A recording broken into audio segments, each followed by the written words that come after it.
Muito bem, então vamos aqui no nosso capítulo 3 investigar algumas conotações de cores por dentro da cultura. Eu já asseguro para vocês que não tem significados absolutos, todos os significados eles vão se transformando com o tempo, ou seja, não há também uma ideia que uma cor, você coloca ela ali no seu trabalho e pimba, isso aí vai garantir que todas as leituras dele vão estar absolutamente resolvidas sem que você precise construir uma narrativa que sustente isso, uma direção de arte, um roteiro, uma interpretação e assim por diante.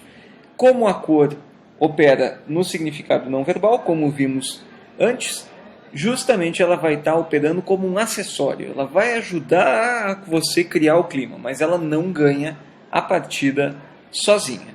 E o que é importante da gente ver também é que os significados, portanto, eles são sugestões, são significados negociados entre a obra, o que a obra está dizendo, o contexto da obra dentro de uma cultura, dentro de um momento, e a bagagem de quem está vendo.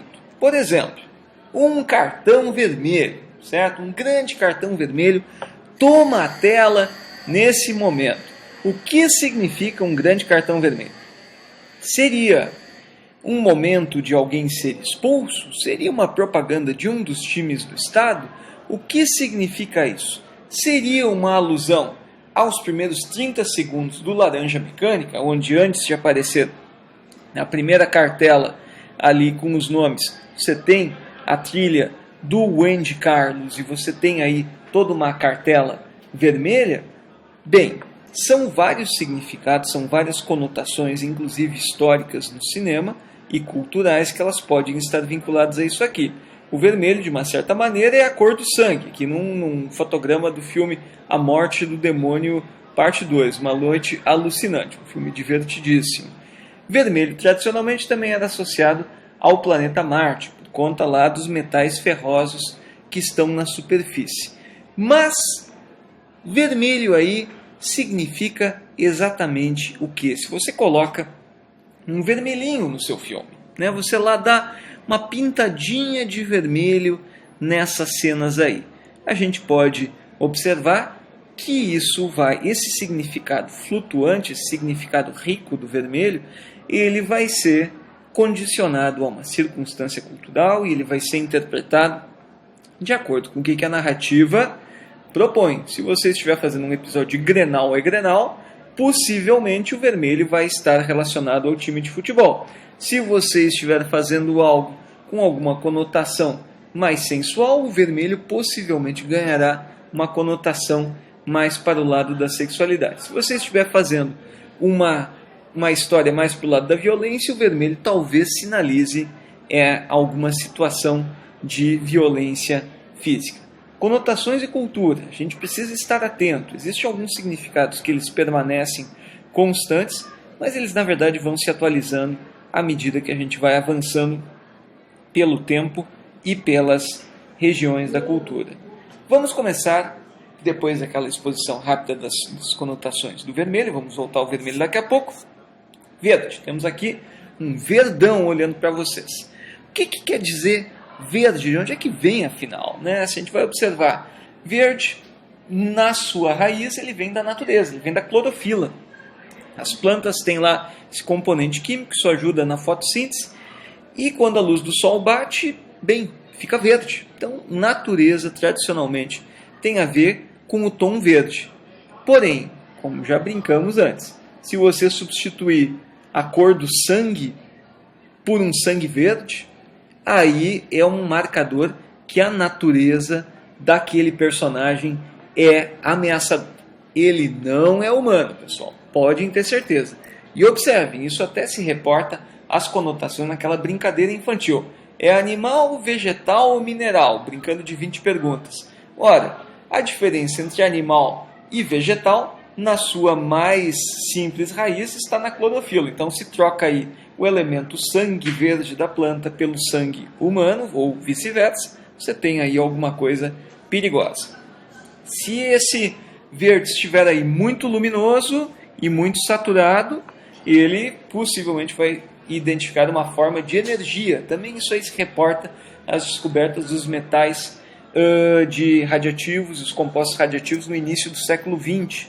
E o que a gente pode observar? Por exemplo, piada do início dos Simpsons, certo? Sempre tem um momento lá que o Homer sai da usina nuclear e o bastão radioativo cai no bolso dele e está brilhando lá bastante. É uma referência aí que normalmente um verde como fonte de luz, normalmente uma fonte de energia. Verde também vem dos monitores de fósforo verde, né? Vem dos monitores antigos. Se vocês se lembram do início do Matrix, ele começa com uma tela de caracteres de texto de computador piscando verde ali, simplesmente esperando que o hacker dê algum comando para que aquilo se coloque em andamento. O mundo do Matrix ele é todo esverdeado, uma pista para os espectadores que ele se passa dentro de um computador. Na verdade, esse verde aí do Matrix ele também é uma datação de carbono 14 dos próprios autores do filme. Então eles dizem, olha, no tempo que a gente aprendeu o que era um computador, as coisas eram verdinhas, né? Coisa que hoje em dia perdeu o significado, mas assim, perdeu o significado em relação à realidade, a conotação na cultura permanece viva de uma certa maneira. Outra conotação possível para o verde, aí junto com alguns tons de marrom, tons menos saturados, tons menos luminosos, é alguma relação com o exército. Mais uma vez, de onde vem isso? Roupas camufladas, certo? Então, você nunca vai ver um filme militar ou alguma ação aí que tenha algum tipo de ação militar, o uniforme ser muito saturado, muito brilhoso e assim por diante, porque dentro dessa ideia do uniforme existe a conotação de algo furtivo nessa ação, que os militares teriam então uma ação furtiva e assim surpreenderiam seus inimigos. Conotações verdes está essa aqui. Vamos passar para cor fria ao seu lado, o azul. Temos aí um céu de brigadeiro aparecendo para vocês. E o que a gente pode observar com relação ao azul é o seguinte. Se a sua pele azular. Isto é morte, isto é padecimento, isto é muito frio, certo? Lembre-se do plano final do Iluminado. Está lá Jack Nicholson congelado no meio do labirinto. E aquele plano é um corte completamente bizarro, né? Você vê ele capengueando por dentro do labirinto e daqui a pouco ele está com os olhos virados, todo maquiado, está tudo azul ali. Aquilo ali tem uma conotação de morte ou padecimento. Quando você está com cores quentes, você está aí na sua pele, é a cor da vida. Se você azula, já era, meu amigo. Bem, no ambiente, azul normalmente significa frio, distanciamento, solidão, você tem ali alguma incomunicabilidade entre as pessoas. Se vocês olham, por exemplo, vastas extensões de terra com neve, vocês olham aí, normalmente tem alguma coisa azul aí. Me lembro bastante do filme Fargo, dos irmãos Coen, que ele explora bastante essa caracterização. Outro detalhe, se reunido com algum tipo de luz um pouco amarelada, que seria a marcação da luz do sol, o azul também pode significar céu azul. Nenhum problema à vista, certo? Nenhum problema à vista, nada aí para preocupar ninguém. Outro detalhe, se você tira todas as luzes do quadro e joga uma luz azul como a luz principal, a luz de ataque, key light da coisa, você vai ver que essa noite iluminada, na verdade, está querendo mentir para o seu espectador que ele, na verdade, é a luz da lua, né? A luz do sol que refletiu na lua e bate na terra e parece azulado. O que acontece aqui, que a gente pode observar, é que isso aí é bastante usado no cinema, é a convenção daquilo que se chamava a noite americana, frequentemente feito de umas maneiras bastante artificiais, ou seja, que você tinha aquele monte de luz azul ali, e isso aí daria um banho na imagem. Então, uma luz azul como luz principal, normalmente é uma luz que faz uma referência à noite. Outro detalhe ainda, se você tem algo azulado, isso aí pode sugerir também alguma iniciativa de sigilo. As pessoas têm ali sombras azuladas, as pessoas estão ali num ambiente um pouco mais reservado. Aí a solidão da coletividade é uma maneira de você isolar seus personagens dali. Passando do azul para o amarelo, que seria do azul se todos gostassem de amarelo, já dizia o velho ditado, vamos descobrir o que é o destino do amarelo. Amarelo a gente pode observar aqui justamente o seguinte: grande papel do amarelo em Hollywood é significar desertos, calor, falta d'água, excesso de luz solar. Todo mundo entra nessa. Capitão Phillips entra nessa, Traffic, Ninguém Sai Limpo entra nessa, todos os filmes que querem dizer que você Três Reis entra nessa, todos os filmes que querem dizer que você está num deserto, está assim, ó, calor pra burro, tudo fica amarelado, tudo fica aí bem mais com um tom quente. Mas também o amarelo aí, se for reunido a uma luz principal, você vai ver que ele vai ter uma luz que se assemelha à luz solar e é a luz da verdade, vamos dizer assim. A conotação que é aquela luz que ela não esconde nada, ela revela tudo, não restam sombras perante uma super luz amarela com viés solar aí.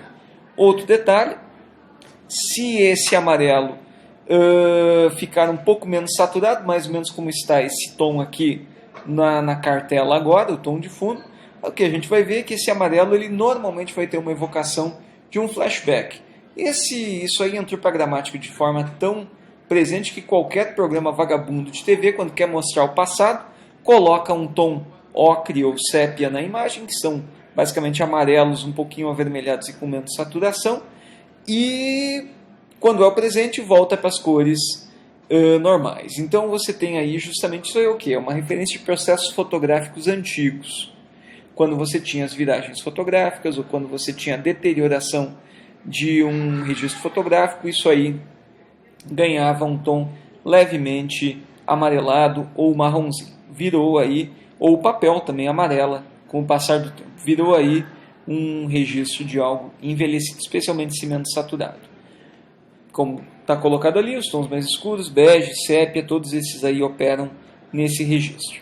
E chegamos de volta ao vermelho, né? Meu coração é vermelho, já cantava lá o pessoal do norte. E o que a gente chama a atenção aqui para o vermelho é o seguinte: vermelho é a cor do sangue, certo? É a cor do sangue humano, é a cor do sangue dos bichos.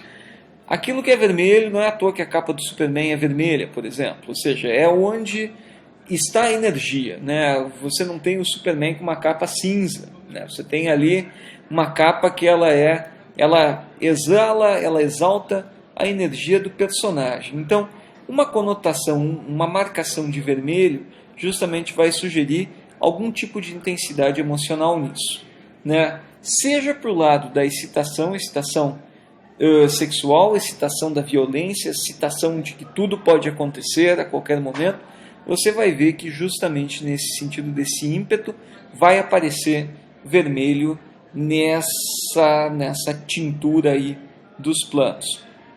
Tem diretamente a ver, uma representação bastante óbvia, na verdade, com relação à sexualidade, algo que evoca inclusive o próprio corpo humano, quando há aí algum interesse de uma pessoa por outra. Vocês podem ver, por exemplo, as bochechas, né, se entumecem, as bochechas ficam vermelhas, e vamos parar por aqui de conotações de sexualidade e vermelhidão. E, por exemplo, vermelho também significa fome, né? Pessoas famintas, aí você tem aí esse apelo ao vermelho também. Pois bem, do vermelho, toda essa vida, toda essa energia, passamos aí para o roxo, né? O que era o roxo? O roxo tem uma história fascinante do roxo no Ocidente. Na história dos pigmentos e das sociedades, existem coisas incríveis a respeito desses pigmentos aqui. Por exemplo, roxo era a cor do luto papal desde a Idade Média, era um pigmento raro. Era uma cor restrita. As pessoas comuns não podiam dizer: ei, vou ali comprar uma camisa roxa para que eu moro aqui na Idade Média, estou aqui no Renascimento, em Florença, vou ali comprar uma camisa roxa. Não pode, né? Isto é dos papas, certo? Isso aí é a cor do luto, é a cor aí, uma cor que significa uma distinção. Observem que uma das características de se passar da idade antiga para a idade contemporânea, justamente que no passado essas conotações elas eram muito mais rígidas e hoje em dia elas são negociadas minuto a minuto pela cultura. Esse detalhe aí, essa escassez de roxo, ela justamente vai dar a ela a cor de coisas exóticas. Era um pigmento raro, era alguma coisa que vinha de rotas do Oriente, era difícil de conseguir, muito caro, então era algo das cores do tipo exótico. Então significa, normalmente, quando vocês vão ver algum lugar que tem algum tipo de exotismo, ele vai ter algum tipo de tintura com roxo, magenta, púrpura, essas variações aí próximas dessa cor. Se isso estiver junto de um personagem, é possível que isso aí sugira algum apodrecimento da carne, que a carne humana, quando ela vai se deteriorando, o sangue coagula, fica entre um azul e um roxo, e enfim, o apodrecimento da carne, que não é nada bonito nem cheiroso, acaba tendo aí um tom, né, aproximado de roxo. Então você vai ver que o roxo aí ele tem esse significado de exótico, mas também tem esse significado de perigo envolvido. Cor-de-rosa, passamos aí para um roxo domesticado, certo? Quem vai duvidar do cor-de-rosa? Né?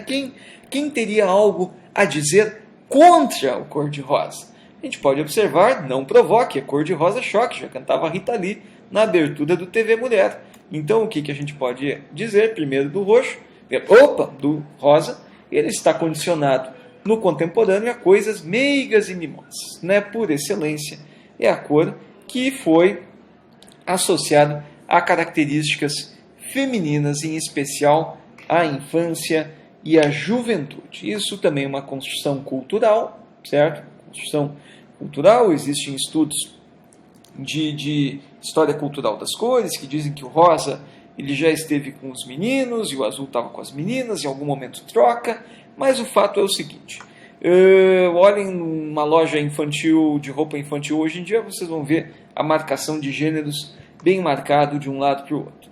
Dessa maneira, esse baixo contraste, aí essa atenuação do vermelho no rosa, e com um toquezinho de amarelo, que é o que faz o rosa, ele vai justamente ser associado a detalhes delicados, a detalhes femininos, a menos contraste na imagem, especialmente nos aspectos mais delicados. Olhem, por exemplo, se vocês forem olhar filmes como Aliens, o Resgate, do James Cameron, que é protagonizado pela Sigourney Weaver, uma das primeiras, talvez, mulheres guerreiras, assim, que pegavam no pesado lá, pega lá o mecha e vai enfrentar. Aliás, é um filme de uma luta de mulheres, né? Tem a rainha Alien de um lado e tem a Sigourney Weaver do outro, com um mecha lá se enfrentando. Até o fim do filme não tem um pingo de rosa o filme inteiro, certo? Porque é outra coisa. Normalmente aqui você vai ter um registro mais meigo, mimoso, querido, e assim por diante.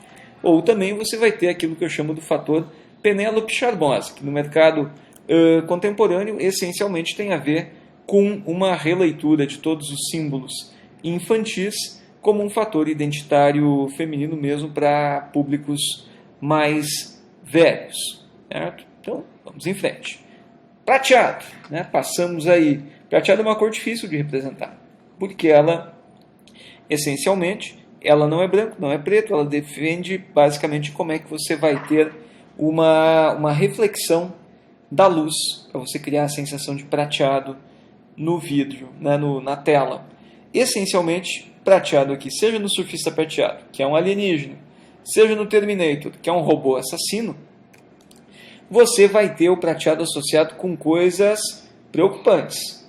Ou é uma máquina perfeita, ou é um autômato e uma ideia de um protótipo de futuro, ou você vai ter uma ideia dessa máquina ser tão perfeita que ela vai querer tomar o lugar do humano. Ela vai querer superar o humano, ela vai querer simplesmente acabar com o humano. Nenhum corpo orgânico dá conta diante de um esqueleto de metal. Isso, né? Então a batalha do filme passa a ser essa narrativa aí. Então o metálico, ele justamente tem essa ideia de uma elegância da máquina, mas também do perigo que essa criatura ela supere o Criador. certo? Então, o que a gente pode observar aqui? Passando para o irmão do prateado, que é o dourado, né? Que vemos barras de ouro de banco suíço, infelizmente fotografados apenas da Wikipédia, não de nenhum acervo pessoal. E o que a gente pode observar do dourado basicamente é o seguinte: o dourado aponta invariavelmente. O dourado tem o mesmo problema do prateado, no seguinte sentido: quando você vai representar dourado, o que separa o dourado do amarelo? A maneira como a luz é refletida. Senão, o dourado é lido basicamente como amarelo e não tem uma diferenciação a priori nessa cor. Dourado ele vai significar, então, se você conseguir sugerir essa reflexão, uma ideia de luxo, de riqueza e também de excesso. As duas coisas aparecem, por exemplo, no Lobo de Wall Street. Daqui a pouco aparece lá umas barras de ouro, as barras de ouro lá no banco na Suíça e assim por diante. E aí as duas coisas estão representadas totalmente no filme. E também uma ideia de destaque social, coisas douradas, luzes douradas, brilhos dourados que sejam colocados artificialmente na imagem, a gente vai ver que tem a ver com essas coisas aí.